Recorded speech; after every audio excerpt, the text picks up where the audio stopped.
episode of the Gabfest. Whoop, whoop, whoop. Are y'all doing good? Good. How you doing? I'm doing good. How you doing? How you doing? It's funny when you say certain things. Are you related to something? Eh? How are you doing? Great. I am doing great. Had a great week. Super excited about our not so uncomfortable topic. So we've had a good week. Xavier's a little bit off, a little bit sick, and you know when you get flu, then you get man flu. Mm-hmm. So I was dealing with that, and I was dealing with the kids, and then but we're out here. We move. We move. How was your week? Good. Actually, I'm trying to train myself out of that automatic response of okay or good, like Or fine. or fine. Yeah. Fine. It was a week. I don't have any. No ups, no downs, no challenges. Oh, I got to meet my nephew for the first time on Monday. He was 1 week old. Oh, your mommy. Yeah. I think that's been the highlight of my week. Yeah. Any photos? Fine. Like, I'm so broody, guys. Anyone who should know me by now knows I'm super broody. And I saw this disturbing post today, and it was so disturbing. I actually wanted to save it because I wanted us to talk about it, like, in the future.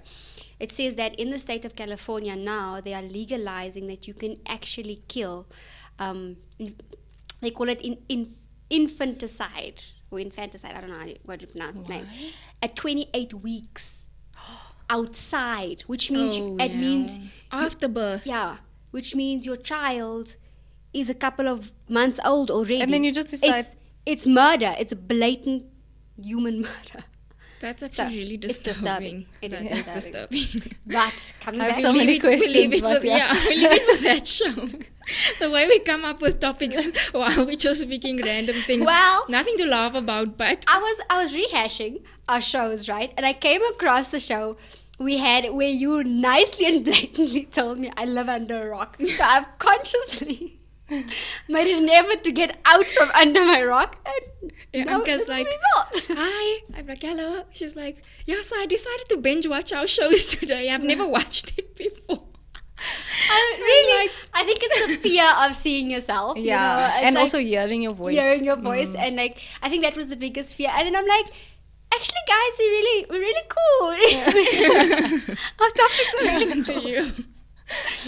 Giving yourself Thanks a for pat your on the approval. back. But so, guys, today... Yeah, let's and dive thank in. you for asking, but my week was... Oh, also- sorry. How are you, By the way, Angelique? Angelique, how are you? How is your week been? I'm very well, thanks, guys. Had a hectic week. Lady Sue came to visit us. Oh, no. So it's been a hectic week. all in stride, all in Yeah, stride. all women watching know who that is, so we'll just move on. So, Substea. Literally, guys, today we're literally having And I was- some Rooibos latte. I was bashing this, guys, and I'm the one who's finishing it first. I'm actually really loving it. It is guys. really nice. It would be nice if on the show you can just run out and make another... I'm joking. Hint out here, guys. Oh, wait, that wasn't even subtle. Anyway, today we are discussing something that so many people was running away from. So, I think in general also people just... in general, people Yeah. run away. So not to in an ugly way, but when we have guests on our show, our guest is never... We don't choose a topic based on the guest, right? We usually just have our topic set, and then we have a guest on the show, and they share their 10 cents as well, because many a times if you do have influencers, if you do have... somebody in business, no matter who it is, it's nice to hear their opinion on everyday things, and I think that's what makes our show slightly different, that it's not an interview just on what do you do for a living. Yeah. But Also, it's nice to have someone outside of the three of us, because some of the topics we get used to each other. Yeah, you get used to each other. Not just that, some of the topics we sort of like brush off against each other. Like we'll say, okay, fine, this is what we want to talk about. But when you have someone completely from the outside, it's like kind of on the spot, but really off the top of their head, what their thoughts and their Yeah. opinions. I Yeah. also feel like a guest is like an anchor for us, because sometimes We go Yeah. off board. Yeah. We start here, then we're there, and Yeah. then come back. Yeah. But yeah, with that being said, we were supposed to have somebody on the show today, and unfortunately we're speaking about the topic, right? And we're saying Why are we it's saying that amazing. We're going to introduce the topic now, Musal. Just the intro. It's the intro. Okay. And unfortunately, our guests said they're not comfortable with speaking about the topic. And I found it so amazing that many of the guests, when we do speak about something and it is uncomfortable, our show does bring up a lot of uncomfortable topics that, especially in the Christian industry, people do not want to speak about these kind of things. And we just want to say, guys, go do this. You must pray before you, all those kind of things. But we do it slightly different. Yeah. And I found it amazing that so many of the guests, this is no shame in any way. It's just us speaking, right? And I find that it's so amazing every time we're supposed to have a guest and sometimes the topic is a bit too hot. They tell me they want something that rather invite me when there's something that's empowerment based, right? So I want to ask, how is business the only thing that is empowering to women?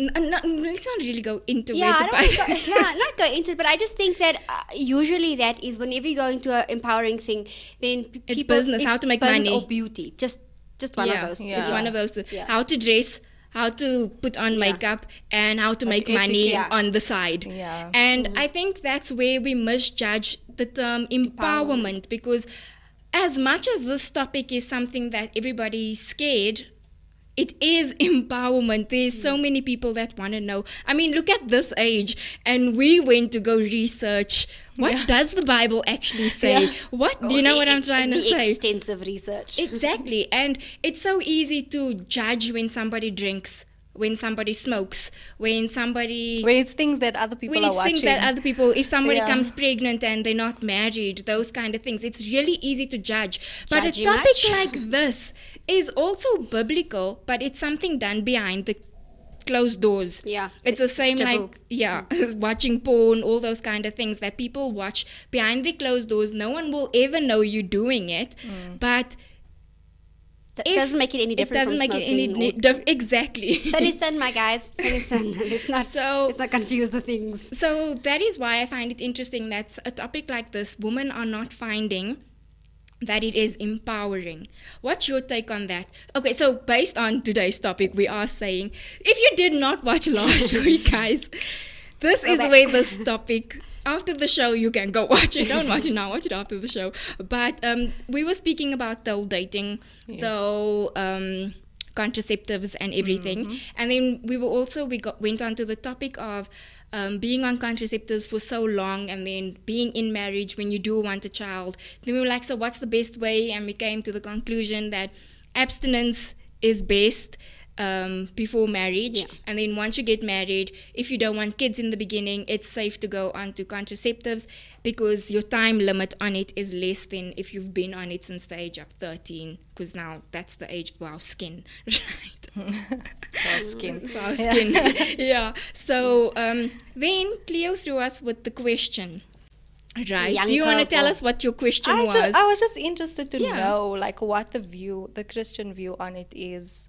On pleasuring yourself or masturbating, because that is, I thought, one way to avoid being intimate before marriage. Because for me it was a thing of like, our topic was, the way I took it towards like teenagers and that, so I said, at least wait until either 20s or married, whichever one comes first, because for all the reasons we listed last week. So I was just like, I didn't expect it to be like a... Because as soon as I asked the question, there was that like 2 seconds of like yeah.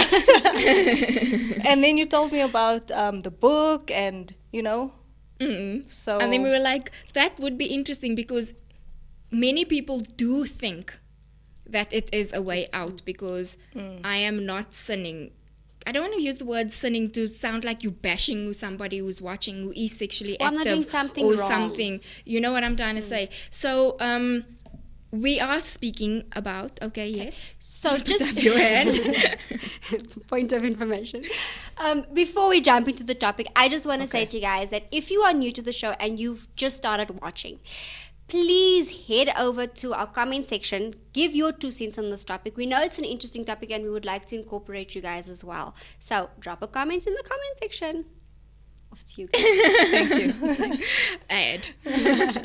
She paid us for that. I'm joking. Anyway. Not a paid ad, guys. Not paid partnership. Anyway, so that's why we're speaking about today's topic, which is, are you really celibate? Woman and masturbation in the Christian perspective, right? So we can go in terms of, we are not only going to speak in terms of the abstinence, and we're going to speak about it for women as a whole. Because when you did research, did you find it so weird that there's no women that speak about it? Strangely, I got a lot of videos. No, there's a lot of videos to show you the toys. No. There's no videos necessarily to speak about from the Christian perspective what it means. I found that it was only men when I Googled. When I Googled, I got a lot of women, and even here in South Africa, there was women that put the... What I didn't get was a lot of them took the spiritual route. So what I specifically was looking for, because I know with men the effects that it has, psychologically, neurologically rather.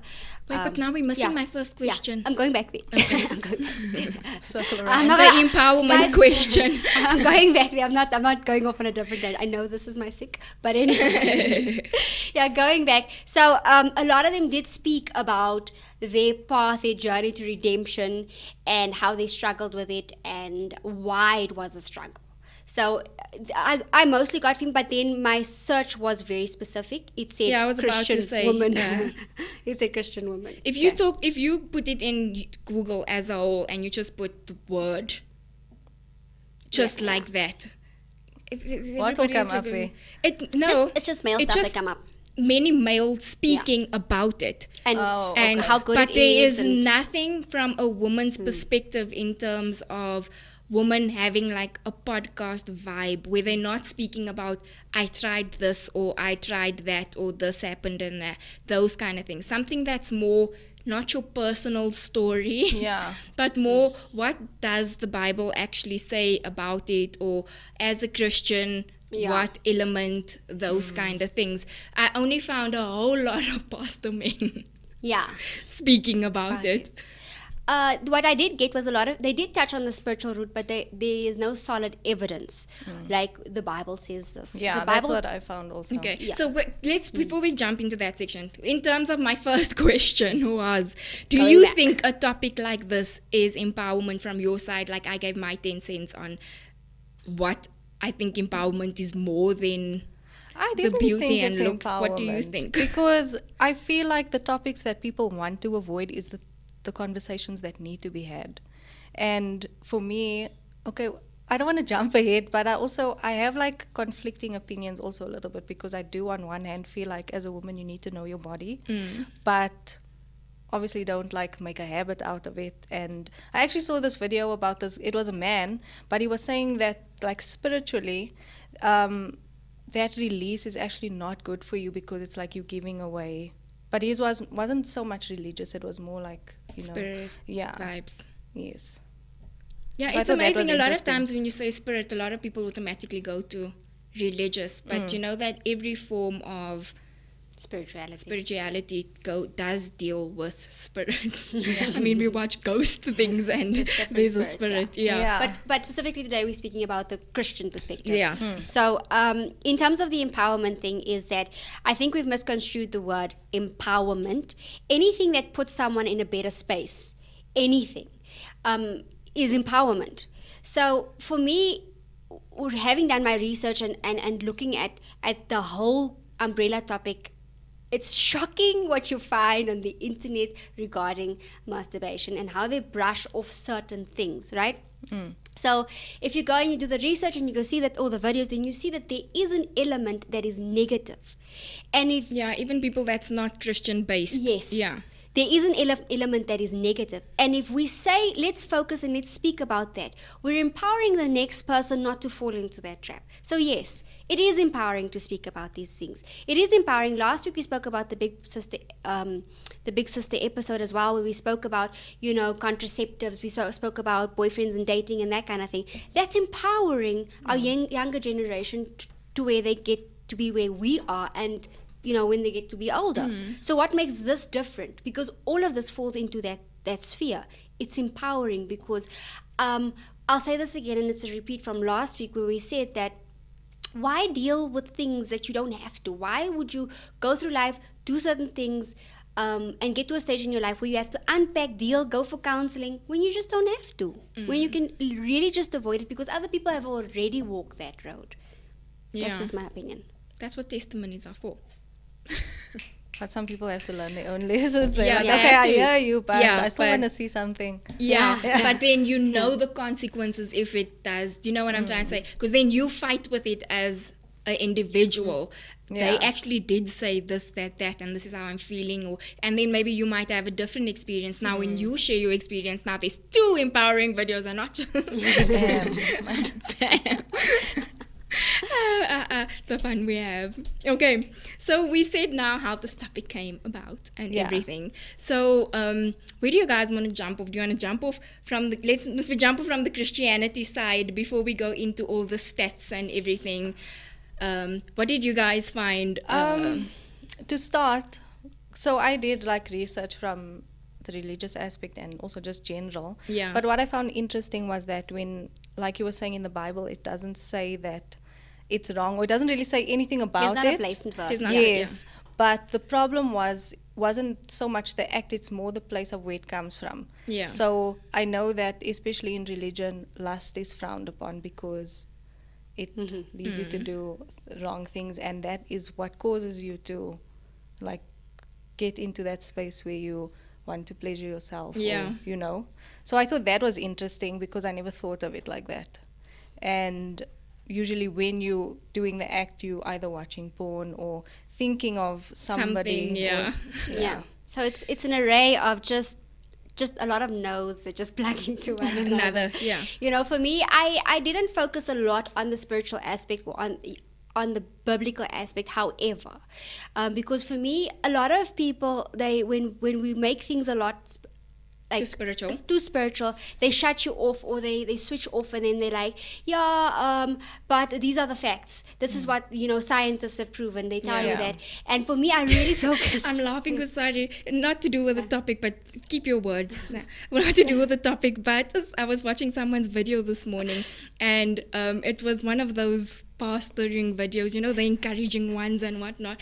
And they like, the guy is busy saying, my job is not to make you love Jesus and whatnot, it's to tell you that Jesus loves you. And I'm like, how we always speak about the grace preaching kind of a things. As much as that is true, where you're going with it, there is some aspects and elements where people also need to realize that there is people that want to live right and don't just want to hear you know what I'm trying to say when I say the scientific side. Yeah, Sorry. I get it. Yeah, but the reality of the matter is, and I think we as Christians, we've got something. We've really got something going, because a lot of the times, it gets veered off of that. Then it gets proven some scientific way. Then there's side effects and downsides and whatnot. Then they want to come back round the back door to say, and we're like, yeah, but didn't we say that from the beginning?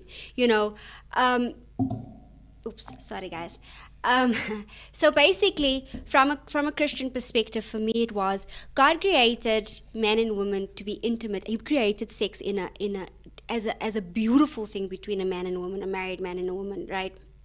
And it's a physical thing. It's a thing of intimacy, of acceptance, of love. However, also he created each being differently. Men is stimulated differently from women, but there's work that from both sides. There's an element of work to get to the intimate act, right? And once that intimate act, after the work has been done, like us women, we want to be serenaded, we want to be told I love you, held, make it romantic, that kind of thing. So there's already a journey. You need to butter up a woman, and then when the act happens, foreplay. and foreplay, all of that stuff. What that then does is there's a reward at the end. So now you come and you have the intimate act. And then there's a sense of gratification, but a reward. And there's the intimate sense basically draws you together, right? What masturbation destroys is that it gives you a reward before you have even worked. It's an instant gratification. So a lot of hormones are released. So why must I work for something if I can get it just like this? So what that does, that intimate, that foreplay, that buttering up, that usually keeps the husband and the wife gelled together, to work nicer together, to have a home together, because a lot of those elements, you mentioned a couple of shows back. Hi Shame, guys, I'm brushed up on the couple of shows. Give us those highlights though. When you were saying that if everything else goes wrong, the bedroom is what saves it. Yeah. Why does the bedroom save it? Is because of that intimacy, because of that acceptance between you and husband and wife, because of the gelling of the bodies. And you guys, I mean, us as women, once we are in the act, after the act, we still want to be cuddled and held and whatnot. And I think men do it differently. But if you grow together in that buttering up and whatnot, you grow together to see what does the other one want. Masturbation literally takes that away. It alienates you from that, because there's an instant get. Well, if you're not going to give it to me when I want it, I can do it myself. That. So I actually went the biblical way, right? Mm-hmm. I searched and searched and searched my brains out until I found somebody who could give me an actual verse, right?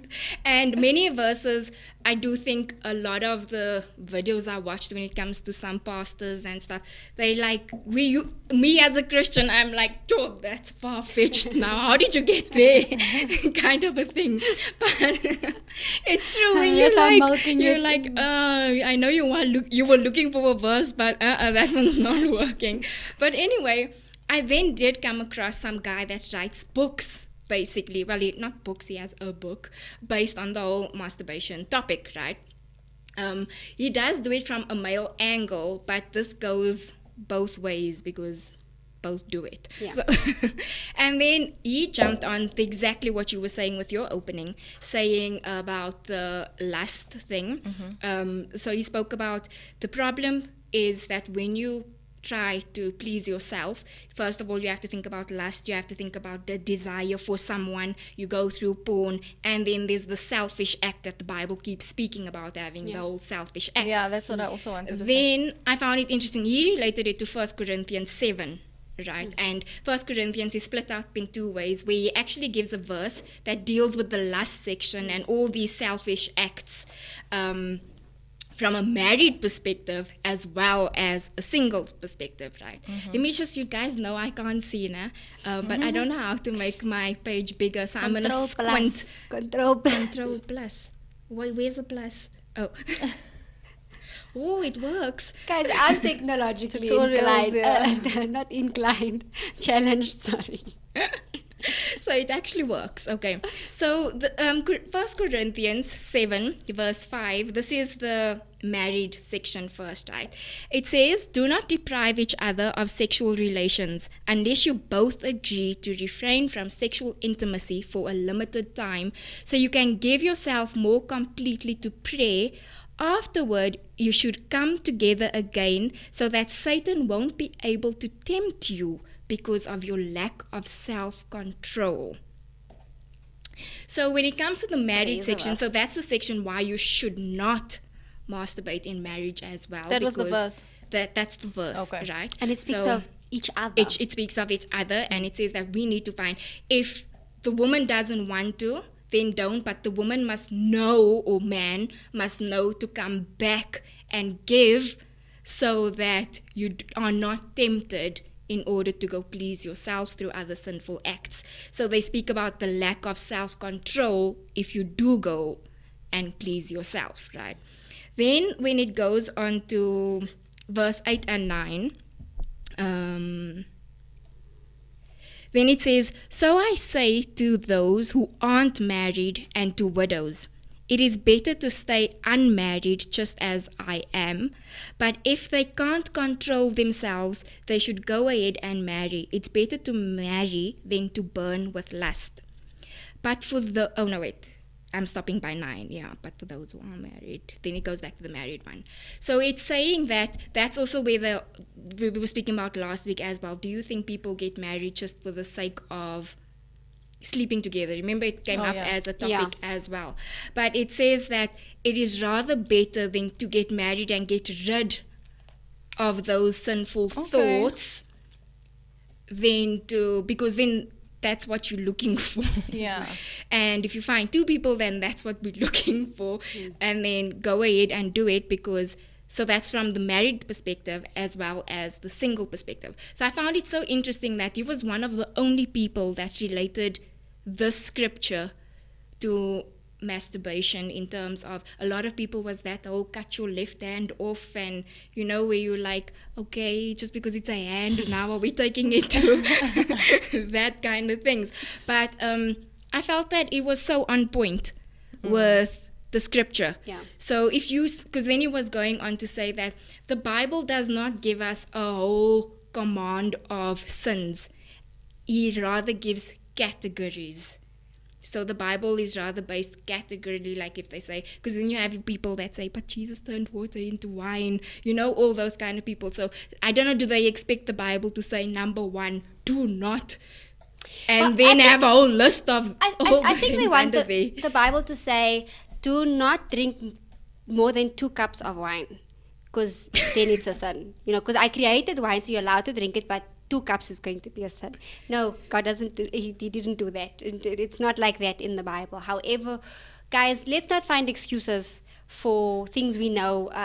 It's not right, because what we end up doing is we end up saying we have a problem, and I'm dealing with my problem. And the reality of the matter is your little problem that you have has other consequences that you deal with. So if we go back to what you said earlier with if you're masturbating, that means you're watching pornography, or you have a picture or something, that leads into something else. That creates a whole new door that you've opened, and now that door needs to be closed. Because remember, let's say for married couples, right? Say you're having an argument. So I know we're speaking about singles, but I'm just going into the tangent of being married. So if you're having an argument and you feel like, it's my time now, and you're like, but I'm not going to him because we're just upset with each other right now, then you literally bring a third party into your marriage, right? So if that is the case for marriage, what is it then for singles? Because if it's a third party in my marriage, then definitely it's a party when I'm single, which then means, no, I'm not being celibate. Because then there is, even though it's a fantasy, you're getting the same satisfying feeling. Yeah, let's put it like that, because satisfaction is different from the satisfying feeling. I also read, like, in one of the articles I was reading where they were talking about the Bible, and they were saying, there's a verse, I don't remember the exact wording, but it was along the lines of, if you are fantasizing about a third person, that is already adultery in that sense. So I feel like in marriage, it's like a very close topic. But I feel like in being single, there's so many variables that we could dive into. There is many, but based on the Christian side. So before we go into the other opinions and stuff like that, because we are saying from a Christian perspective, I just want to make it clear that from a Christian perspective, it is wrong. It's wrong. It's not but this, but that, but that. There's no loopholes. There's no loopholes. Yeah. We are going to speak about what the world loopholes are. Yeah. But just from a Christian perspective, there is no loopholes. It's not. You're not supposed to, because from that verse also you see that sexual activity within a marriage is sacred and safe, and everything you mentioned before, before I brought up the scripture, all those kind of things. But outside of marriage, it takes away from the covenant that you have set there. So there's that. And then if we want to jump into certain, do you want to say anything else first? No, we can go into the other, because I'm anxious about the other aspects. I alluded to it earlier, and I was told to keep quiet until we get on to set. Yeah. So I'm anxious about that. Yeah, because you wanted to speak about things before we even got into it. Before the show started, she was already telling us her research. Yeah. But well, research and experience. A disclaimer. Yeah, I have permission to share what I'm going to share. So Okay. let's go ahead. So the other topic that also came up last week when you were asking, and you were saying, because then Anka said it's dangerous for your marriage, and then you said, but if you're single, then we said, yeah, but the things leading to it. So I also did research from that aspect as well, and I didn't write down the stats, but we can always go look afterwards and put it on our page for the stats and those kind of things. But it's so funny how it's actually so dangerous to please yourself before marriage, because once you do meet your partner, there are so many divorces afterwards because the partner is not doing it right. So you get to a point where you please yourself, like you say. There is a lot of people that say know your body, but the problem with knowing your body is you don't trust your partner into finding a way to know your body, that you just let them jump on you, get off, and you leave the room going to please yourself because they didn't hit the spot. I get So that was came up as one of the biggest problems when it comes to a relationship. And it didn't even say marriage, it just said partners, relationship, period. And that's why sex therapists exist, because it's seen as like sex is this very important thing. And if that's not working in your marriage or in your relationship or whatever, it's like portrayed as a huge problem. People throw the baby out with the bathwater. Where do you get this thing out to With the bathwater, always, not toys out of the cot. Hi, shame, guys. It's an old saying. I am an old soul. Anyway, yeah. What happens then also is what happens, and I say this specifically in marriage because I really grew up under a rock. Hi, shame. God bless my soul. I grew up under a rock. So I didn't even know that women could do it, like growing up. It's like, guys do it. I didn't even know it's possible. Then I had this experience. I went to college for the first year. Now, bearing in mind, I was a very late bloomer. I went to college like 3 years after all my peers went. So by the time I got there, I was like, 21? They were all in their third years, and my classmates were like 3 years younger than I was. And I was staying with my brother, and he was in this like student housing kind of vibes. And outside of where he stayed was like this group of girls that stayed in a room. So my brother wasn't there, so I was chilling with him in the room, and it was like in full on display, like all these toys. I was like, what is this? Have I walked into the den of Satan? It was like, I was shocked that, these things, it's here, it's right here, it's not there, it's not far. And then I learned that these things is a reality. It still didn't occur to me that girls do it, but it was like, it was not introduced, it was just there, and I asked Ma, what's this? And they were giggling and laughing about it, and then I found out along the way what it was. They didn't outright come and tell me what it was. Then, obviously, after that, you see it in movies here, you see it in movies there and whatnot. And then you realize, okay, it's actually a thing, it's actually a thing. But coming into the marriage, it's never occurred to me that you're so blatantly saying, I've never done it, it's never crossed my mind. But it was, I had to deal with it when in the intimate phase of my marriage. So, Xavier came to me and he said this ABC, and he did research, because there's no blatant thing to say Christian, like now there is, but how long did you have to go search for that? Do you get what I'm saying? It wasn't the thing like it's publicly incorrect, and it took him years to come out and say it to me. It took him years because it's such a taboo thing. And when he came out and he said to me, okay, this is what's happening, and it's not something I'm proud of, and it's something that I've prayed a lot about, and and this is where I am in my journey and whatnot. The intimacy level changed with me and my husband. It was, he sees me as a person and not an object. It was different because now that work was there. Now we could appreciate each other. And it was instant. And you know what was for me that was so it was disturbing to read. So when I was doing my research, it says there, oh no, it's really fun and it's really good to have. That one of the side effects is it messes up your relationships, but other than that, it's really fun. Like, guys, like, how are we not finding this disturbing? Yeah. So, and quite a few of the things that I did read is that what it really does, it self-isolates. Because it brings shame, because it's still a taboo topic, which it is, but it brings that shame and it self-isolates. And what that does with your partner, because they can't satisfy you the way you satisfy yourself, it creates that cold aspect and that distancing aspect. So Yeah. it can't be Okay, healthy. I get you. That's also a lot of what I also, when I did do from the world side of the pros and the cons and all those kind of things, everything was literally, it's good, it feels good, it's this, it's that, it's healthy, it's this, it's that, it's that. Healthy in terms of, it's like we discussed in our other show, it's like gymming. You know, the interesting thing is, I just want to drop this before you go on, right? They say it's healthy, but it's not. Excessive masturbating causes hair loss going on. What? Yeah. So now we question myself and I'm fault. Anyway, Anka. So, what was I saying now? Sorry, we threw you off. Yeah. Oh, but I was saying my research, it was funny to find out that they were saying all these things as well. And the biggest thing they were saying was, but you lose your friends because now you choose to stay home because that high of you, we are being blatant of coming, is higher than going out with some friends.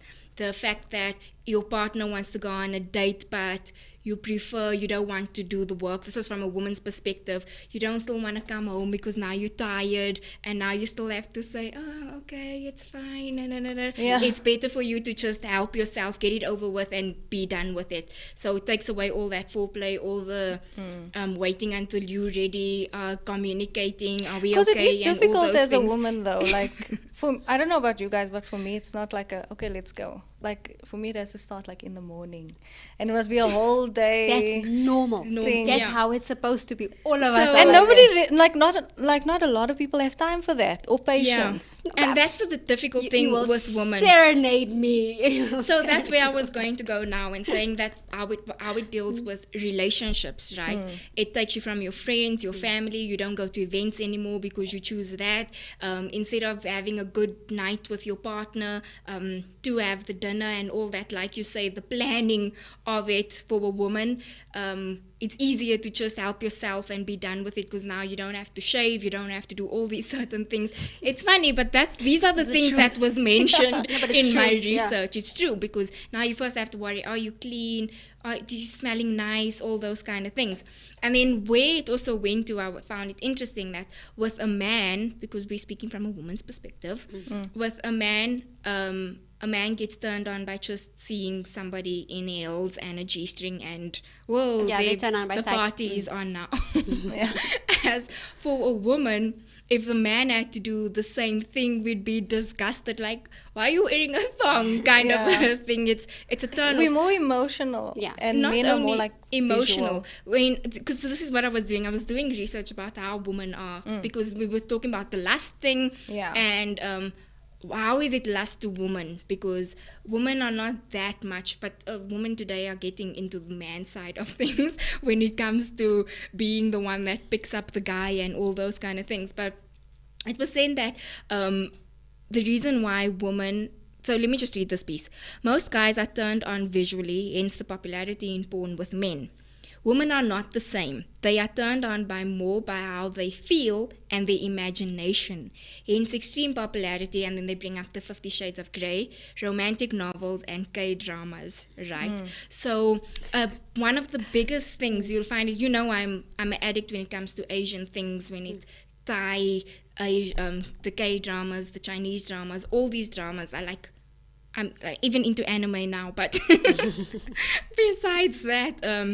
it was funny that K-drama actually came up as one of the things that women fantasize about, because all K-dramas are based on this magical love relationship in terms of, I want that. The man is always groomed to such an extent where you're like, whoa, he's good looking in that suit, that coat sits like this on him. And that was what came up, that women are more inclined to see a man as attractive in a suit as if you came running out in a cheese. Can I also just in say... your undie, say? So, I think that, this is my opinion, I feel like it would have been easier, like women wouldn't really need to feel the need to do this if men were more educated on what to do. I watched this video where... With a woman. Yes, with a woman, and like we're talking heterosexual relationships. So when I watched this video, it was a diagram of vagina. And this lady was asking a group of guys, like a survey, where's the clitoris? Not one man pointed at the correct spot.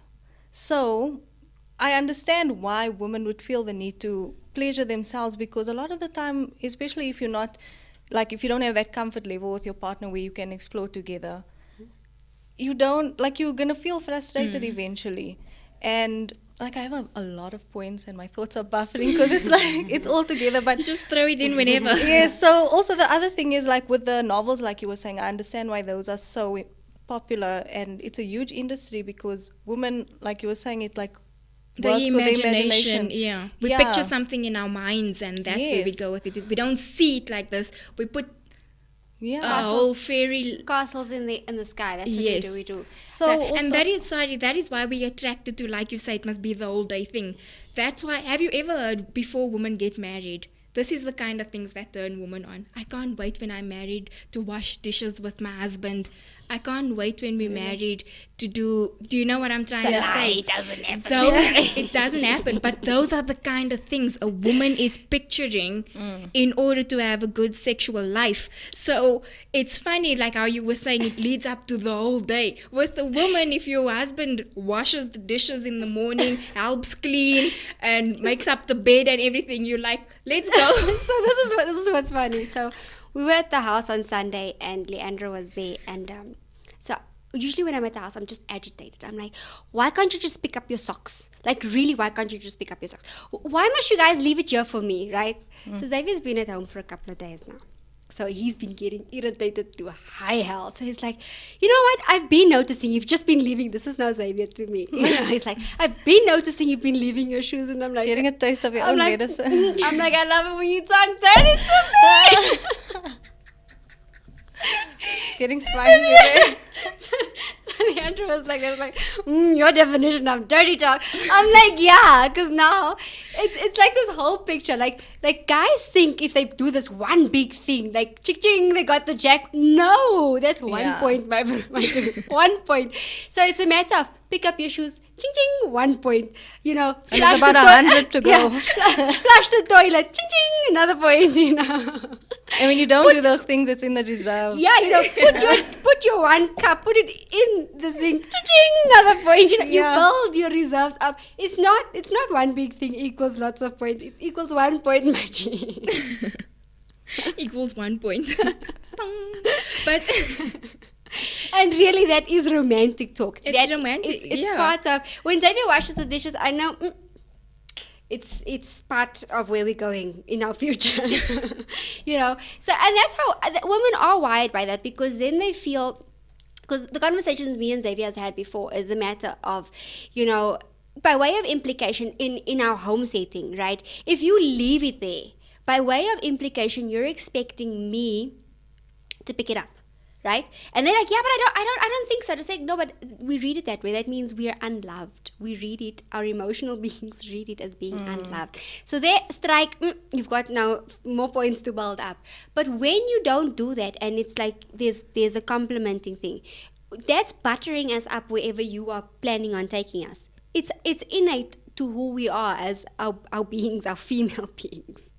I get that. yeah. So also the other thing is, Sorry, can I answer? You were saying something just now. I just want to jump on it before you change go to your new you want to ask. So, yeah.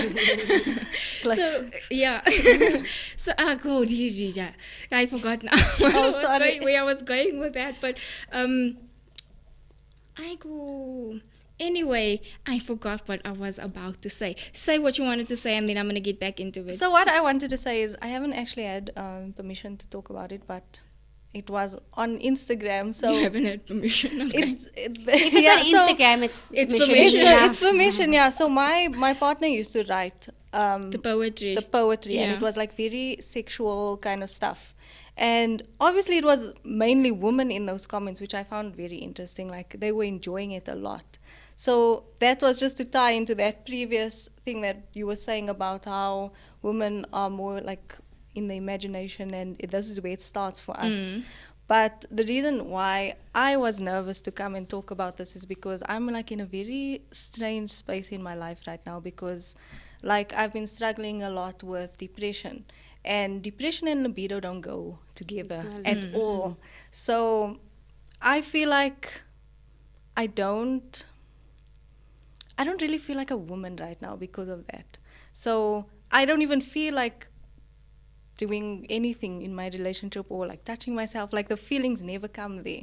So that's why I also wanted to come in, like speak about these things so I can understand, okay, this is normal, this is not normal, and also just to find out from other women, like this is what they're going through. Yeah. Sorry to throw that bomb out there.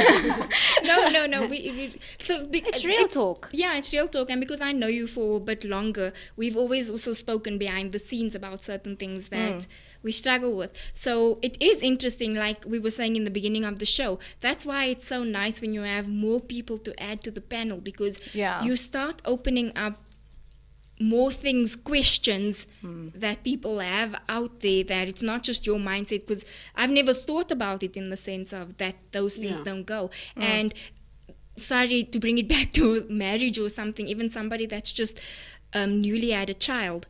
When you just have a child and you go through that depression, men also don't understand the fact that you just don't feel because you're dealing with so many things. And do you think as women it's based on our emotions as well? Because we're saying that it's our emotions that lead us to think a certain way when it comes to what we find attractive and all those kind of things. How does that affect it then?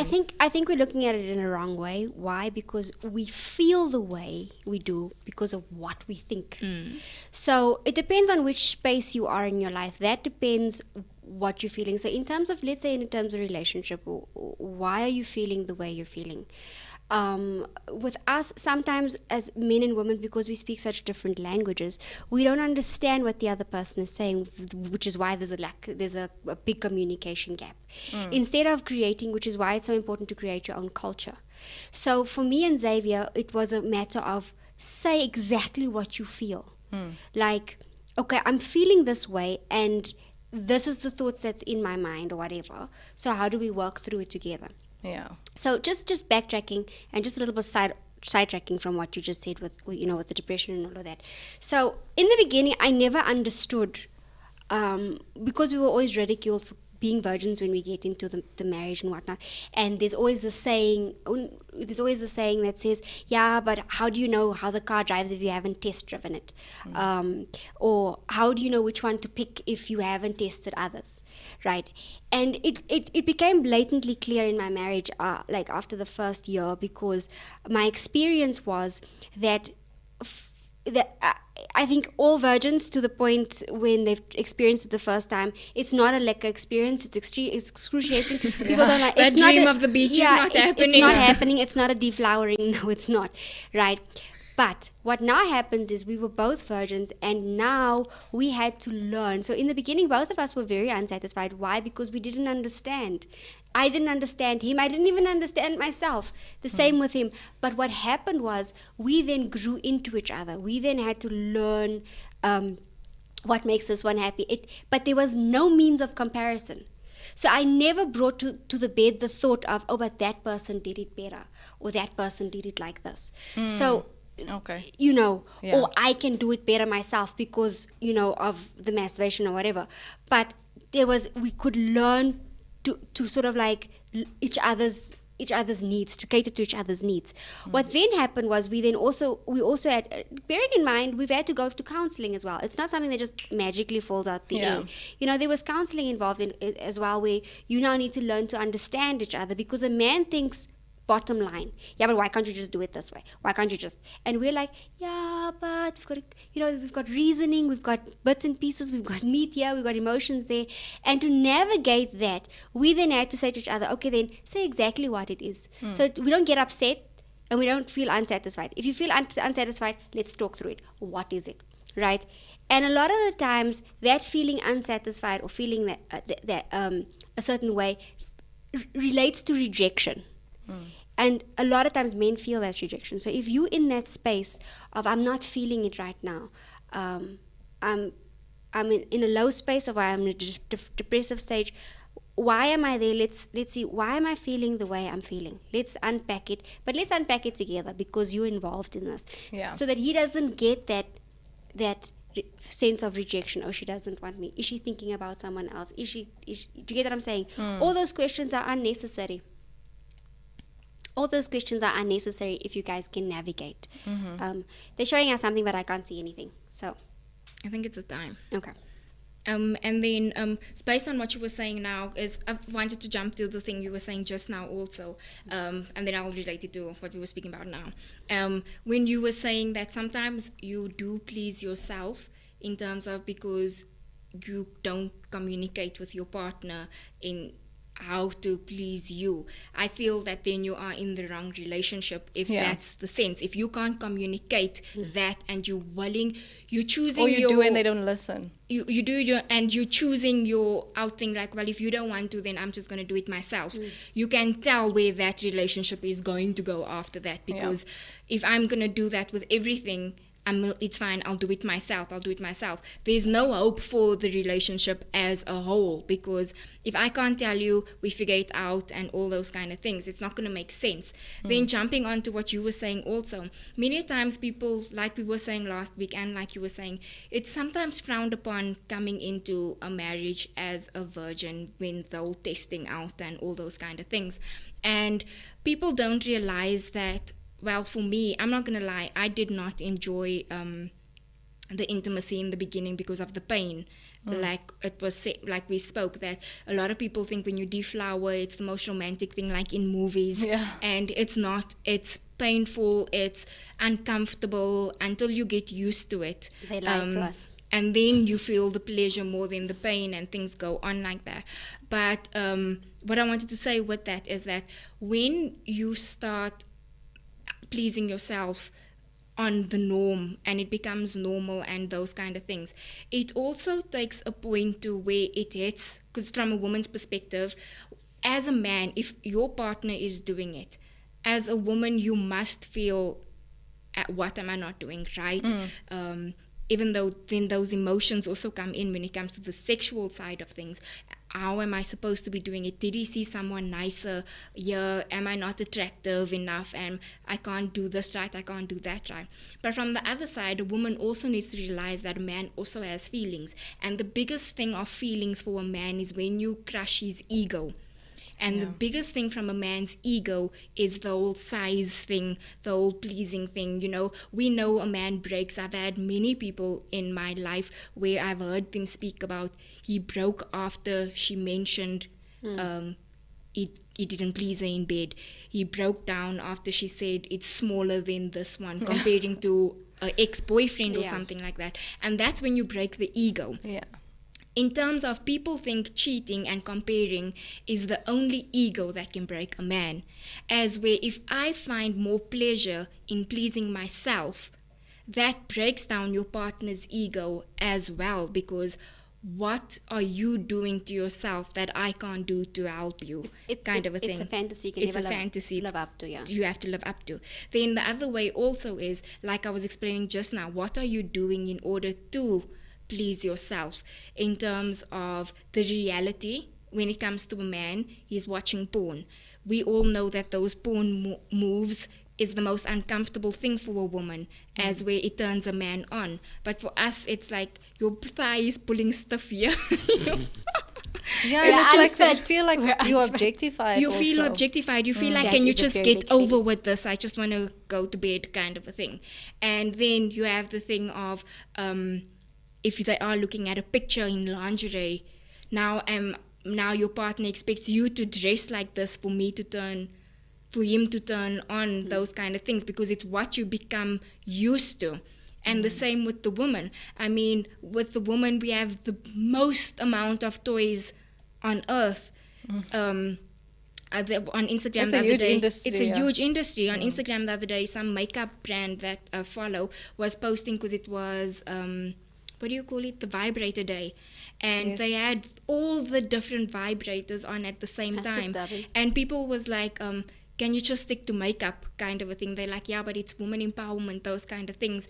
And I was shocked to see the different kind of dildos that's out there, you know, like when you speak about it, you just know the normal one that, well, not just know, but it's the one that's shaped like a penis, for a lack of a better term. It is the term. But it was weird to find that there was one that's shaped like a fork, there's ones that shaped like a whole tree, rabbits, all those kind of things. So how do you expect your partner to live up to that? To live up to a standard of, because his penis can't change sizes in any way in terms of it But can't. what if there is no partner? Well, there's No, but I understand that. But remember, we're speaking about the replications in your future. in your future. Yes. So you're making Okay. yourself used to this rabbit now, Yeah. and then when your partner comes along, Ooh, you're your in. partner don't have no rabbit.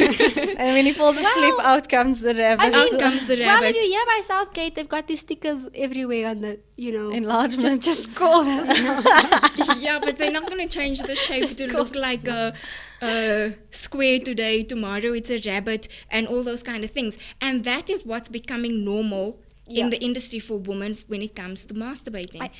And it's difficult because that then, if your partner can't please you and you don't get to your high, You're in for a rough ride. you're killing him day by day. And if this happens daily, God forbid he finds out you're pleasing yourself after that. Yeah.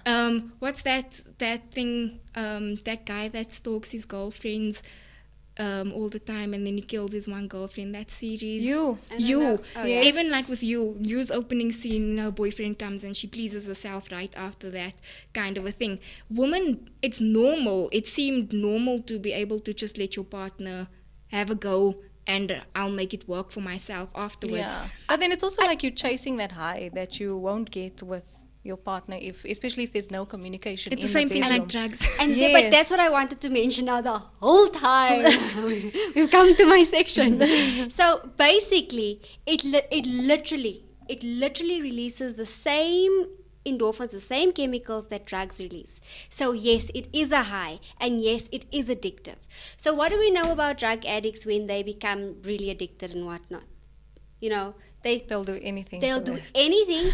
They'll self-isolate, and Yeah. it will become more frequent, and they become less social, like socially isolated. They do, right? It's the exact same thing that happens with masturbation. Why? Because yes, it is addictive, and what it does, it literally releases that endorphins. So that high is there. However, there was no work involved. No one else was involved. Just you. So why would you need someone else? And I think for me, what's disturbing is the whole women's empowerment with pro-women, Knowing your movement. body. Not just that, it becomes a thing. If I can do it for myself, why do I need a man? Yeah. What's now happened is the role of a man has been completely displaced. Yeah, I agree with that. It's completely displaced. Because it's not only in the career now, it's in your intimacy It's, as well. So I don't need a man to provide for me. I can provide for myself. I don't need a man to please me. I can please myself. It's really displaced now. Now it's really misconstrued as to how this thing really works and really how God had intended it to bring it back, because there's a unit, because it's not good for man to be alone. This is a scripture in the Bible, guys. So yes, for me it's a complete no because of that. It literally changes the neurological chemical, your chemical makeup in your brain. And if that happens, I mean, it can't be good. It really, really can't be good, because it rewires you to the point where, like you say, if he's not going to do it, now you find a way to function.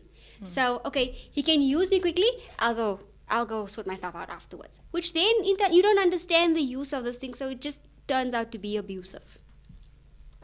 I get that. So evens me. So I wanted to also say that in terms of when you don't do that and you do wait for your marriage, I want to bring it back to the Christian point aspect. We believe that you wait until marriage, right? Obviously, we know everybody doesn't wait until marriage, but it comes to the point that you made last week that it's okay, because you said it's okay then if you decide in your relationship, I am now going to stay abstinent until you decide to marry me. Yeah. And if you do that, I would say it is wrong to masturbate by yourself because of all the add-ons that we have been discussing. But also if you this is now specifically for if you're a virgin and you're staying abstinent, not doing all these funny things to make you know what you expect a man to do, because even that's going to fool you. You're pleasing yourself as a single person constantly, and when you're going to experience a real man, you're going to soon find out that it's not the same feeling. It's going to be disappointing. So it's going to be disappointing for you, and that is why nothing against the LGBT, but that is why so many women prefer a woman, because now we pleasuring ourselves with toys, and I know where the G-spot is, I know where all those kind of things are, and that's how it slowly goes. It comes in with the whole pleasing yourself, because if a man can't do it, I can with these toys, and why do we then need a man, what you were speaking about right now. And then I wanted to say that even if you are a virgin and you wait and you're abstinent until marriage, as much as, yes, you didn't try out this style and that style, what Anka was explaining just now, testing the test drive and all of those things, you'd find that because it takes so long as a woman to get used to it as well, you'll find that your marriage actually, it's more fun for a longer period of time, because you start figuring it out together. So on your first date, you're already doing this style and that style. By next month, I'm sick of you, because what more can we do? In marriage, it's a term of you exploring together. It lasts longer. In year 7, you're only trying out do you know what I'm trying to say? In aspect of, there's also that good side of it in marriage. When you do wait and you see, okay, no, we're figuring it out. We're learning this new thing about, I'm learning this is your special spot. I'm learning that your special. And as things go and you try new things, you appreciate and you love more, because now it's not, remember, with your dildo and everything, there's no emotional attraction to it. But with a human, it has that emotional attraction. So now you're pleasing me with an emotional attraction, which it's now past that drug skyrocket on this side, because now afterwards there's still the cuddle time, there's still the all those things that make you feel fuller. I wasn't just used. I just want to add from a Christian perspective, right? We've said all of this stuff to put it into better perspective. However, if you've crossed the line and if you have done this, we're not saying you're shunned and it's over for you, you're a sinner and that's the end of the thing. God does restore. And it's up to you to make a decision. God restores based on this fact that you have made the decision to stop and live in a certain way. So if you really want to change yourself in that situation, then that's up to you. It's a better option, obviously. It's a better option. But yes, my main point is that God does restore. So you can go back to good as new. My other question is then, is it a thing of distracting yourself when you get those urges? Because I Googled that as a woman, like, our bodies are there to... Do you want the super spiritual answer?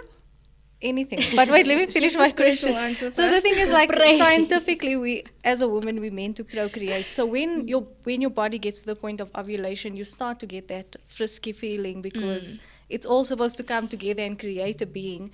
But then how do you... Someone asked me this earlier. They said that, I mean, if you're a virgin and you've never tried anything and, you won't have urges.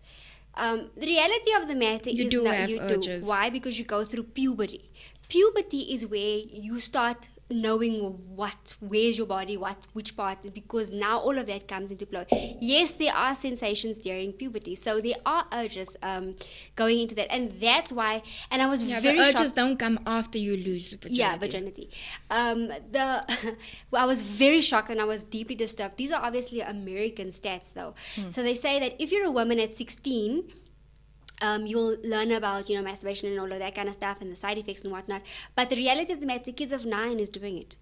I was shocked, and they're like, speak to your kids about this. And we were speaking about this last. It's like, there's certain things I'm not going to speak to my kids at an earlier age because I feel like they're not there. But if the States people is already there, where's it filtering from? From what they see on social media, from what they see on media. So I'm disturbed. Me having grown up under a rock, I'm praying my kids grow up under a rock.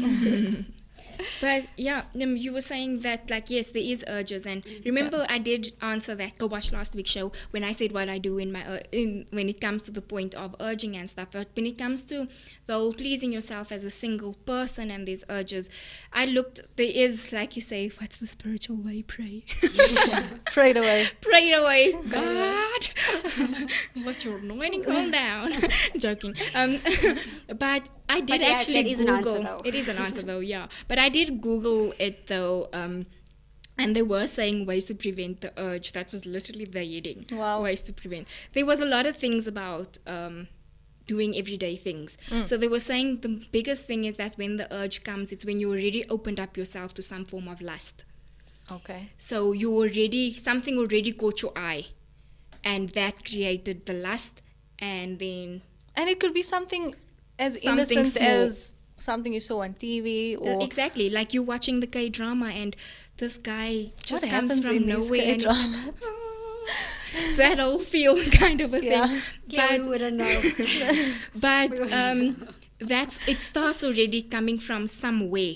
So that's the number one thing. So be careful also what you're watching, what you're surrounding yourself with, those kind of things. Just to bring it closer to home, I mean, like the K-drama aspect. A lot of the times, we as women, we like to watch chick flicks. And then there's always this guy, and it romanticizes this guy. And, Yeah. you know, it's the same effect. Like, Yeah, he's it's the now same this effect. buff- And then We've been they were doomed. also, then they were saying also that, but when the urge does come, because like we said, mentioned, the other thing that helps with it is exercise. Yeah. So they were saying that when the urge does come, get up and take a walk. Get up, go for a run. Because if you're not going to pray, run and pray if it's really bad. Because it does also, running also releases It releases the endorphins. yeah. And then they were saying also try to spend a lot of times with friend and family that add enrichment to your life. So it's not just people you're just sitting around and freaking. It's people that add value so that Yeah. it takes your mind off and you're actually working towards something Okay. that's greater in that terms. And then the one thing was start writing, because apparently if you write, it's like everything goes, I don't know how it works, but on I don't most write. sites the biggest thing was just start writing. I think it's also more a thing of getting it from your mind into, like, releasing it. Releasing That comes it, back yeah. to what you think is what you feel. Is what you feel. So that's a release. Yeah. So any closing remarks? I do have a closing remark. I just also wanted to, every week I come with disclaimers. Yeah. My disclaimer this week was that, especially when we talk about intimacy and stuff, like I mentioned, why I've been struggling with it. At the same time, like, I'm a rebel at heart. Like, I've tried everything, and not sexually, but I just mean in general. Yeah. Like, I've tried everything. So I don't ever want it to come across as like, oh, I'm like shunning people or whatever. Yeah. Like, The I whole have show, been we there. never shun. Yes, I have been there, and it's just that I am in a space where I'm not like in that intimacy, and like my relationship is fine without it. So it's just making me feel that like there's nothing wrong with waiting. And it's possible to have a relationship with someone without being intimate, as much as people put this huge importance on being intimate. But with your remember, partner. going back to the scripture I opened up with, the importance of that intimacy is in marriage. So from a Christian perspective, it is in marriage that it is important, the intimacy. So like the scripture also said that if you are struggling, rather just get married if you're burning than to burn with lust. If you are in a long relationship, this one night stands, I think it needs to come to a point where it does stop, because that's where we are also going astray as people. And if you are in a long-term relationship, ask yourself. Ask yourself. Why are we saying no? And just, if you love me, then you should have put a ring. But yeah, closing remarks from you? From my side, a lot of the stuff that we say on the show is really from a personal perspective, and it's not to shun or... And it's also not for you to go and go say, oh, did you hear? Yes. It's really, we say the things because we know that a lot of people are struggling with certain things out there. A lot of people do have questions, and our real aim and our real heart here is to be real, which is why a lot of the examples that we use is personal. And these are journeys that we go through, and a lot of the times people look at us and they're like, oh, but you don't know because you haven't been... we are human, guys. So that's really where that comes from when we bring raw testimony. That was raw what happened here a few minutes ago. Why? Because we people, and a lot of other people are going through this stuff. And this is exactly what the show is about. It's a talk about real stuff. Yeah.